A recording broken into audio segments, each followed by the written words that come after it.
يا أيها الرسول لا يحزنك الذين يسارعون في الكفر من الذين قالوا آمنا بأفواههم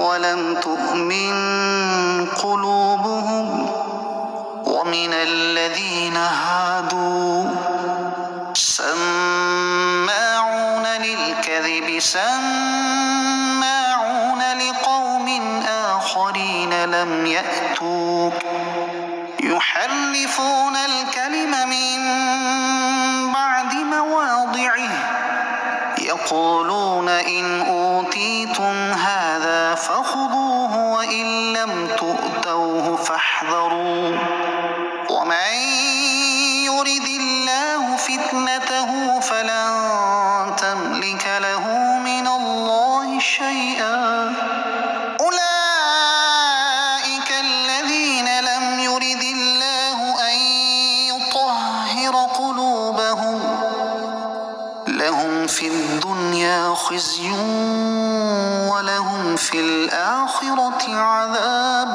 عظيم۔ اے رسول، جو کفر میں دوڑے جاتے ہیں تمہیں غمگین نہ کریں، یہ وہ ہیں جو اپنے منہ سے کہتے ہیں کہ ہم ایمان لائے، حالانکہ ان کے دل مسلمان نہیں، اور کچھ یہودی بہت جھوٹ سنتے ہیں، ان دوسرے لوگوں کی بھی خوب سنتے ہیں جو آپ کی بارگاہ میں نہیں آئے، یہ اللہ کے کلام کو اس کے مقامات کے بعد بدل دیتے ہیں۔ یہ آپس میں کہتے ہیں اگر تمہیں یہ تحریف والا حکم ملے تو اسے لے لینا، اور اگر تمہیں یہ نہ ملے تو بچنا، اور جسے اللہ گمراہ کرنا چاہے تو اے مخاطب تو ہرگز اسے اللہ سے بچانے کا کچھ اختیار نہیں رکھتا۔ یہی وہ لوگ ہیں جن کے دلوں کو پاک کرنے کا اللہ نے ارادہ نہیں فرمایا، ان کے لیے دنیا میں رسوائی ہے اور ان کے لیے آخرت میں بڑا عذاب ہے۔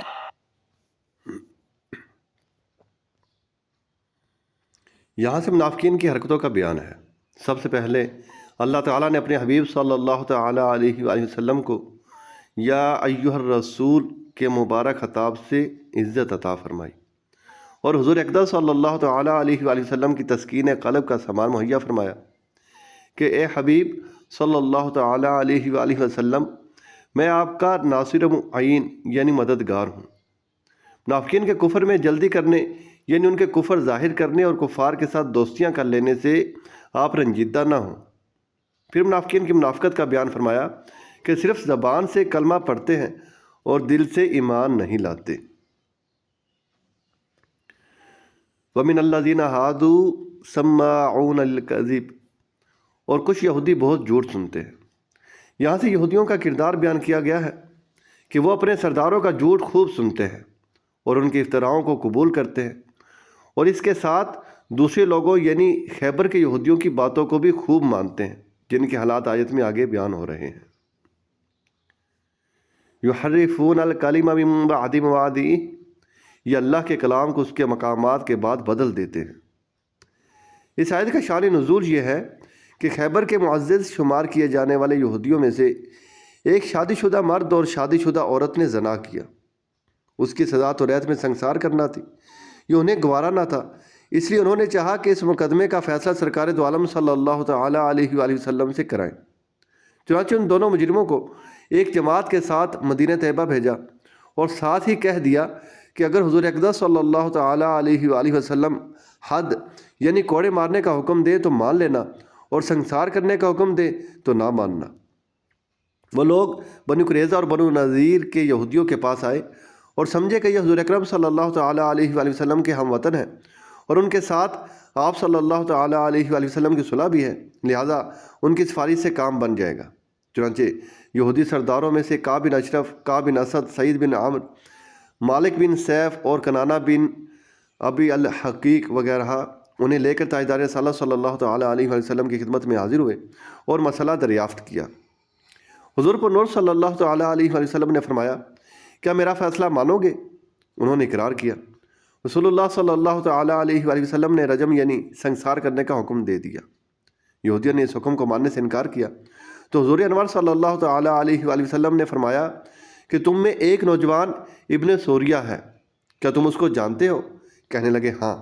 سرکار دو عالم صلی اللہ تعالیٰ علیہ وآلہ وسلم نے فرمایا وہ کیسا آدمی ہے؟ یہودی کہنے لگے کہ آج روئے زمین پر یہودیوں میں اس کے پائے کا کوئی عالم نہیں، تو ریت کا یکتا ماہر ہے۔ ارشاد فرمایا اس کو بلاؤ، چنانچہ اسے بلایا گیا۔ جب وہ حاضر ہوا تو حضور اقدس صلی اللہ تعالیٰ علیہ وآلہ وسلم نے فرمایا کیا تو ابن سوریہ ہے؟ اس نے عرض کی جی ہاں۔ ارشاد فرمایا کیا یہودیوں میں سب سے بڑا عالم تو ہی ہے؟ اس نے عرض کی لوگ تو ایسا ہی کہتے ہیں۔ حضور پر نور صلی اللہ تعالیٰ علیہ وآلہ وسلم نے یہودیوں سے فرمایا کیا اس معاملے میں تم اس کی بات مانو گے؟ سب نے اقرار کیا۔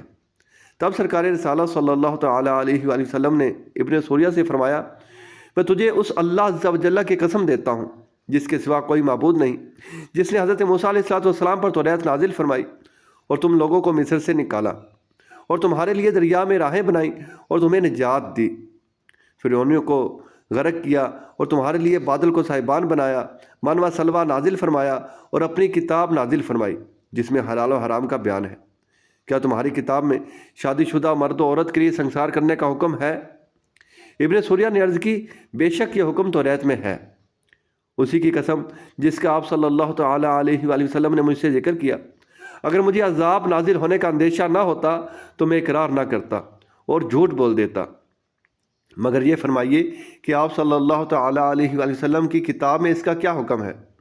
سرکار دو عالم صلی اللہ تعالیٰ علیہ وآلہ وسلم نے ارشاد فرمایا جب 4 عادل اور معتبر گواہوں کی گواہی سے زنا صراحت کے ساتھ ثابت ہو جائے تو سنسار کرنا واجب ہو جاتا ہے۔